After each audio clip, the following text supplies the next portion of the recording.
Southern Christian College. I live in Barangay Centraglad. Our community is peaceful and friendly. The people here are respectful, helpful, and family-oriented. Our culture values cooperation, respect for elders, and strong family ties.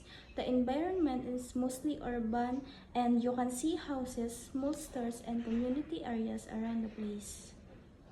I come from a simple family. My father's name is Renante and he works as fisherman, and my mother's name is Evelyn and she works as housewife. I don't have siblings in the family.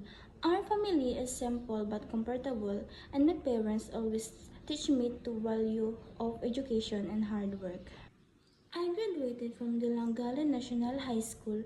My school helped shape my character and academic skills. It provided me with quality education and good values to prepare me for the college life.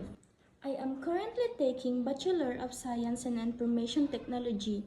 I chose this course because I am interested in computer and technology. My expectation from this course is to gain knowledge, skills, and experience that will help me in my future career. I enrolled at Southern Christian College because of its good reputation, quality education, and Christian values. I was influenced by my friend to study here. I believe SCC can help me grow academically, spiritually, and personally. My goal in life is to finish my study. I will achieve it through hard work, determination, and faith in God. Some possible are financial challenges, time management, and personal struggles, but I am willing to overcome them.